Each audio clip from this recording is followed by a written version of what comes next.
ആരും നമുക്ക് സ്വന്തമല്ല. മറ്റൊരാൾ വന്നാൽ മാറിക്കൊടുക്കേണ്ട ബന്ധങ്ങളേ ഉള്ളൂ പലരുടെയും ജീവിതത്തിൽ നമുക്ക്. അവസാനിച്ചു പോയ ചില ബന്ധങ്ങളെ പറഞ്ഞു തിരുത്തി തിരിച്ചു കൊണ്ടുവരാൻ ശ്രമിക്കുന്നത് ചുരുട്ടിയെറിഞ്ഞ കടലാസ് പോലെയാണ്. എത്ര നന്നായി നിവർത്താൻ ശ്രമിച്ചാലും ചില ചുളിവുകൾ അവിടെ തന്നെ ഉണ്ടാകും. മുഖത്ത് നോക്കി സത്യം പറയുന്നവരെ നാം വെറുക്കുകയും എന്നാൽ ഒളിഞ്ഞിരുന്ന് കുറ്റം പറയുന്നവരെ നാം സ്നേഹിക്കും. അതാണ് ലോകം. ജീവനോടെ ഇരിക്കുമ്പോൾ മരിച്ചെന്ന് തോന്നുന്ന ചില നിമിഷങ്ങളുണ്ട്. ലൈഫിൽ നമ്മൾ ഒരുപാട് സ്നേഹിച്ചവരുടെ ജീവിതത്തിൽ നമ്മൾ ഒന്നുമല്ലെന്ന് തിരിച്ചറിയുമ്പോൾ. വിജയത്തിന്റെ തൊട്ടു മുൻപിലെത്തി എന്നറിയാതെ പരിശ്രമം അവസാനിപ്പിക്കുന്നതാണ് ഏറ്റവും വലിയ പരാജയം. പ്രശ്നങ്ങളെക്കുറിച്ച് ആലോചിച്ച് സമയം പാഴാക്കാതെ അതെങ്ങനെ പരിഹരിക്കാം എന്നതാണ് നമ്മൾ ചിന്തിക്കേണ്ടത്.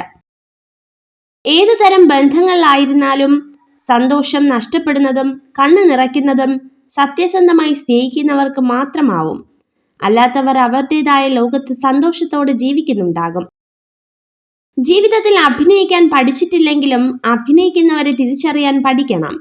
ഇല്ലെങ്കിൽ തോറ്റുപോകും. നമ്മളിൽ നിന്ന് ഒന്നും പ്രതീക്ഷിക്കാതെ സ്നേഹിക്കുന്നവർ മാത്രമേ അവസാന സമയങ്ങളിൽ നമ്മളോട് ചേർന്ന് നിൽക്കൂ. നിങ്ങളുടെ സന്തോഷത്തിന് നിങ്ങളാണ് ഉത്തരവാദി. മറ്റുള്ളവർ നിങ്ങളെ സന്തോഷിപ്പിക്കുമെന്ന് നിങ്ങൾ പ്രതീക്ഷിക്കുന്നുവെങ്കിൽ നിങ്ങൾ എപ്പോഴും നിരാശയിലായിരിക്കും. വെളിച്ചമുള്ളിടത്ത് നിൽക്കാൻ എല്ലാവർക്കും കഴിയും. നിൽക്കുന്നിടത്ത് വെളിച്ചം പകരാൻ ഉള്ളിൽ ജ്വാലയുള്ളവന് മാത്രമേ സാധിക്കൂ. ബന്ധങ്ങൾ സൂക്ഷിക്കുന്നതിനേക്കാൾ മികച്ചതായി ഒന്നുമില്ല. ഏറ്റവും നല്ല ശീലങ്ങളിൽ ഒന്നാണ് ക്ഷമ. ജീവിതത്തിൽ ക്ഷമിക്കുന്നവരെ കണ്ടാൽ അവർ ഭീരുക്കളാണെന്ന് കരുതരുത്.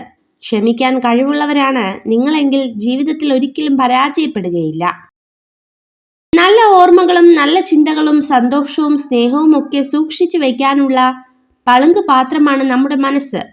അസൂയയും ദേഷ്യവും വെറുപ്പും സൂക്ഷിക്കാനുള്ള കവറ്റുകൊട്ടയല്ല. സ്നേഹം ഒരു വാക്കല്ല, അതൊരു അനുഭവമാണ്. മറ്റൊരാൾക്കും പ്രതിഫലമില്ലാതെ മറ്റൊരാൾക്ക് നൽകാൻ കഴിയുന്ന ഏറ്റവും വിലപിടിപ്പുള്ള സമ്മാനം. ഒരു സ്ത്രീ നിസ്സാര കാര്യങ്ങൾ പോലും നിങ്ങളുമായി പങ്കുവച്ചാൽ അതിനർത്ഥം അവൾ നിങ്ങളെ വളരെയധികം വിലമതിക്കുന്നു എന്നാണ്.